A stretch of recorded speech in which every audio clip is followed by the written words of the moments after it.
नाज़रीन, प्रोग्राम में सबसे पहले बात करेंगे। अमेरिका ने वेनेज़ुएला पर हमला किया है और वेनेज़ुएला के दारुल हुकूमत और कई शहरों को निशाना बनाया गया है, जिसके नतीजे में कई शहरी बताया जा रहा है कि ज़ख्मी हुए हैं। और शहरियों की जानिब से ये बताया जा रहा है कि जो हमलों की तादाद अगर बात की जाए तो 6 से 7 अभी तक हमलों की तादाद बताई जा रही है। ज़ख्मियों की तादाद के हवाले से या हलाकतों के हवाले से अभी तक नहीं बताया जा सका। तो इस सारे मामले पर बात करेंगे। हमारे साथ मौजूद हैं ब्रिगेडियर रिटायर्ड वकार खान, दिफाई तज्जियाकार। बहुत शुक्रिया आपका ब्रिगेडियर रिटायर्ड वकार खान साहब, आपके वक्त का। क्या समझते हैं वेनेज़ुएला में जो इस वक्त सिचुएशन बनी हुई है, अमेरिका जिस तरह से हमले कर रहा है, अमेरिका की जानिब से जो जवाब पेश किया जा रहा है कि दहशतगर्दी, बदउनवानी और इन तमाम तर चीज़ों को आगे रख कर ये हमले किए गए हैं, क्या समझते हैं अमेरिका जो अपने इंटरेस्ट गेन करना चाहता है इन हमलों के जरिए, वो गेन कर रहा है? जी, आई थिंक वेनेज़ुएला का उसके आने से पहले मोनो डॉक्ट्रिन पे थोड़ा हो जाए, बिकॉज ये 1823 से नाफिज है। वेस्टर्न हेमिस्फीयर में, नॉर्थ अमेरिका, साउथ अमेरिका में कोई चीज़ अमेरिकन पावर के बगैर मूव नहीं कर सकती, टू कट इट शॉर्ट। और प्रेसिडेंट ट्रम्प ने आई थिंक कुछ अर्सा पहले इसके बारे में दोबारा बात करनी शुरू की, हालांकि इसको 200 साल हो गए हैं। प्रेसिडेंट जेम्स मोनरो ने डॉक्ट्रिन नाफिज की थी। तो एक तो उसका एक इम्पैक्ट भी है। अभी जो मिलिट्री ऑपरेशन है यूएस की सदर्न कमांड या साउथ कॉम कहलाती है, वो कर रही है इस वक्त वेनेज़ुएला के अगेंस्ट।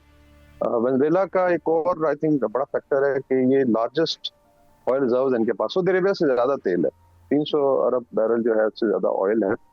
बाकी ये जरूर है कि जो गवर्नमेंट है या थी प्रेसिडेंट मदुरो की, वो अंडर स्ट्रेस थी। एक स्टेज पे तो 2 गवर्नमेंट्स थी, 2 सुप्रीम कोर्ट्स थी और 2 फौजें थी।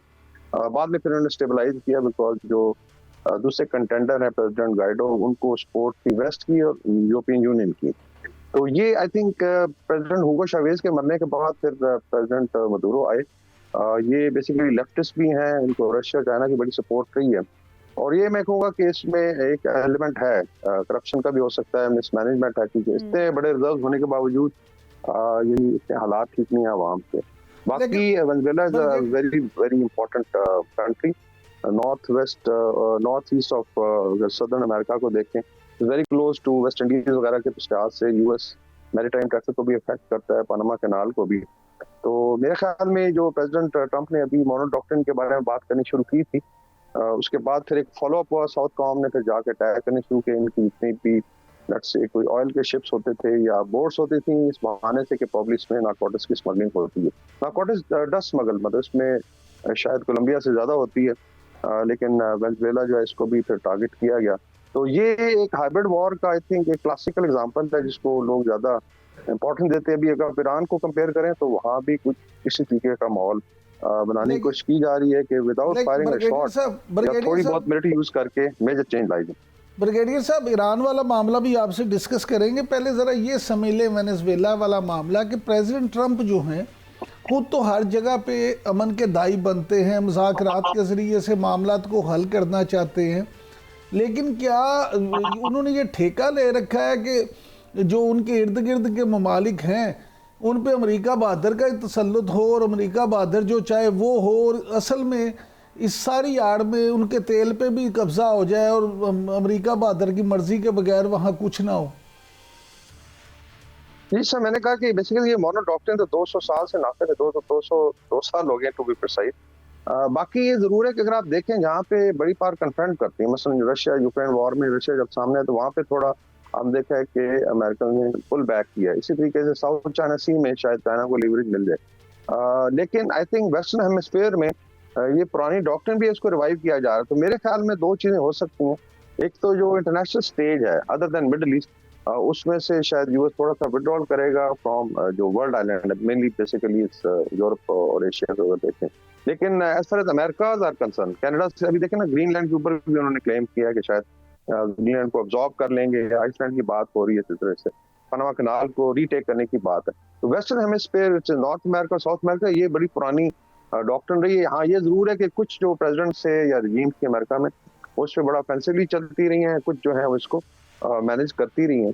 और ये प्रॉब्ली समझा जा रहा है कि शायद वेनेज़ुएला जो था वो drifting toward Russia and China, और वही उसी मोनो डॉक्ट्रिन का आपने देखा जिक्र हुआ बड़े अच्छे बात, अदरवाइज लोग तो भूल गए थे बिकॉज़ 200 साल हो गए। तो मेरे ख्याल में यहाँ पे इनका असर रसूख इस तरीके से जारी रहेगा। लेकिन सर रशिया ने तो बहुत वाज़ेह मौक़िफ़ अपनाया है, तो रूस के इस पे जो मौक़िफ़ सामने आया है उस पे उसको आप किस नज़र से देखते हैं? कि रशिया ने तो इसमें शायद आपको याद हो कि पिछले 2 साल में इवन मिलिट्री एयरक्राफ्ट भेजे थे वेनेजुएला। लेकिन I think president Hugo Chavez जो बड़े स्ट्रॉन्ग मैन थे और बोलीवार रेवोल्यूशन पे सारा उन्होंने बिल्डअप किया था, उनके जाने के बाद काफी वीकनेस आई है। बाकी देखें स्टेटमेंट्स हो सकते हैं कि अदरवाइज देखा जाए तो रशियन मिलिट्री पावर इस तक नहीं कि उसको एक्सटेंड किया जाए। दूसरा अभी जो लेटेस्ट खबर है कि प्रॉब्ली प्रेसिडेंट मदुरो उसकी फैमिली को तो उठा लिया अमेरिकन मरीन ने, और वो कह रहे हैं कि मुल्क से बाहर लेंगे, मोस्ट प्रॉब्ली इनको उधर ही ले जाया जाएगा जिस तरह आई थिंक प्रेसिडेंट जो थे इसके पनामा के एक प्रेसिडेंट उनको ले जाया गया था और फिर उनका ट्रायल भी हुआ था। तो इस वक्त जो सिचुएशन है कि वेनेजुएला विदाउट सारे मामले में ऐसा लग रहा है कि अमेरिकी सदर के अपने इंटरेस्ट भी हैं, आप बात भी कर रहे थे, ऑयल इंटरेस्ट तो है ही उनका, लेकिन अमेरिकी सदर ये भी चाहते हैं कि ऐसी हुकूमत बने जो वॉशिंगटन के करीब हो। तो अब ये जो सारा सिनारियो बन रहा है, जो सारे मामला बन रहे हैं, क्योंकि इससे कबल गुज़श्ता कई माह में 100 हलाकतें की गई हैं ऐसे हमलों में, जो कहा गया है कि मुनशियात से मुतालिक थी और मुख्तलिफ कश्तियों को निशाना बनाया गया, मुख्तलिफ अहदाफ को निशाना बनाया गया। तो ये जो सारा अंदर एक सिचुएशन बन रही है, तो इससे तो यही लगता है कि सदर ट्रंप कामयाब हो जाएंगे फिर जो उनका एजेंडा है कि ऑपोजिशन की हुकूमत बने जो वॉशिंगटन के करीब हो। और जिस तरह से अब वेनेजुएला के सदर को भी गिरफ्तार कर लिया गया, उनकी अहलिया को भी गिरफ्तार कर लिया गया, फिर बैरून मुल्क भी उनको ट्रांसफ़र कर दिया गया है, तो फिर ये सिचुएशन किस तरह से वेनेजुएला के अंदर क्या हालात बनते हुए आपको दिखाई दे रहे हैं? ये इसमें डिपेंड करता था कि अगर with in I think military chief जो मिनिस्टर डिफेंस तो आएगा शायद they will fight it out, लेकिन अंदर काफी ज्यादा डिवीजन है। वो मैं कह रहा हूँ कि हाइब्रिड वॉर में आप जो है जो फिफ्थ कॉलम है नीचे बहुत ज्यादा फैला हुआ है, तो मोस्ट प्रोबेबली जब देखेंगे प्रेसिडेंट भी फॉल हो गए तो शायद वो दे ब्रिंग प्रेसिडेंट जो सो कॉल्ड गाइडो है उसको लाके बिठा दी। बाकी एक जगह थी जहाँ से सपोर्ट आ सकती, वो था साउथ अमेरिका में मर्कोसर, जो बेसिकली एक इकोनॉमिक यूनियन है पूरे साउथ अमेरिका की। वहाँ भी ये वेनेजुएला थोड़ा आइसोलेटेड रहा, आई थिंक इसको पिछले 5 साल से सस्पेंड किया हुआ था, तो there were questions of human right. तो उसमें बड़े बड़े ममालिक हैं, लाइक ब्राजील है, अर्जेंटीना है, चिली है, उसके बाद बाकी ऊपर जो ममालिक हैं साउथ अमेरिका के, साफ ज़ाहिर है उनके अगर एक कॉन्टिनेंट में इस तरह आप कह लें कि अमेरिकन इंटरवेंशन होती तो एक खौफ की फिजा तो पैदा होती है, और ये बड़े ममालिक हैं, लाइक ब्रिक्स के भी मेंबर हैं, लाइक ब्राजील है। तो मर्कोसर ने भी कोई, मैंने देखा है कि इतना बड़ा कोई स्टेटमेंट नहीं है, तो ऐसे लगता है कि probably they will let it go जिससे कुछ चीजें चल रही हैं। लेकिन क्या ये Venezuela ultimately will go to a civil war like Syria, ये भी एक सिचुएशन हो सकती है। साफ ज़ाहिर जब रजीम चेंज होगी तो एक मैंने बताया कि पूरी मिलिट्री है, 3.25 लाख की फोर्स है उनके पास, उसके अलावा फिर कोर्ट्स का सिस्टम था, पार्लियामेंट है, तो अगर अपोजिशन इस तरीके से लाई जाती है तो खुदा न खास्ता ये भी चांस है कि सिविल वॉर शुरू हो जाए। That could be very bloody because ultimately indigenous लोग हैं ये फिर लड़ भी सकते हैं। लेकिन सर उनके जो वज़ीर दिफा है वेनेजुएला की, उन्होंने तो कहा है कि हम इनको भरपूर जवाब देंगे। तो जैसे आपने खुद पहले जिक्र किया कि जिस तरह से होगो चावेज, प्रेसिडेंट होगो चावेज तो एक मजबूत आदमी थे, उन्होंने तो प्रेसिडेंट को पहले भी बड़ा मुंह तोड़ जवाब दिया था, लेकिन ये मौजूदा सदर अगर कमज़ोर आदमी थे तो इनको इतनी बढ़ के मारने की क्या ज़रूरत थी? बाइला तो ये डिफेंसिव ही रहे हैं। द ओनली थिंग वाज कि यूएस वांटेड कि बिल्कुल उनके साथ पॉलिसी में चला जाए। और आपकी बात ठीक है कि हुगो चावेज का जो स्पेशली जो बोलीवार रेवोल्यूशन है, वहाँ पे देखें इंडिजिनस लोग भी हैं, mainly there is definitely anti colonialism की, हालांकि स्पेनिश कॉलोनी रही है, लेकिन जो इंडिजिनस लेट्स से जो जिनको आप रेड इंडियंस कहते हैं, इंडिजिनस अमेरिकन हैं, वहाँ पे basically this is the kind of feeling, और ये इसी वजह से बिकम वेरी वेरी डेंजरस।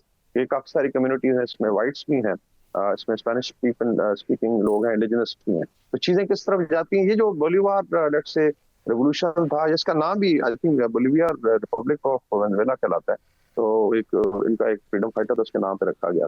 तो ये अभी चीजें देखने की हैं, but otherwise I think despite huge oil resources, even Hugo Chavez के टाइम पे ये रहा इशू इकोनॉमिक्स का, ब्रेड एंड बटर का, ये उस तरीके से अपना वो उसको यूटिलाइज नहीं कर सकते। तो there is I think element of corruption है, डिस्पाइट के इलेक्शन भी होते रहे, तो उस लिहाज से देखा जाए अगर सऊदी अरेबिया से ज्यादा रिजर्व है, इमेजिन करें कि कितनी बदकिस्मती है कि ये 3-3.25 करोड़ की जो आबादी है इसको लेट्स से फीड नहीं कर सकते। It could have become anything like gulf, और मोस्ट प्रोबब्ली अभी अगर चेंज आती है तो उसमें शायद ऐसी गवर्नमेंट आए जो अमेरिकन इंटरेस्ट को भी लुक आफ्टर करे, साथ इनकी ऑयल एंड गैस पे नजर होगी। लेट्स सी, अभी तो आई थिंक 48 आवर्स गुजरे हैं, तो देखते हैं कैसे। सर अल्लाह करे, उम्मीद तो हमें यही करनी चाहिए कि वहाँ के अवाम के लिए कोई बेहतरी हो।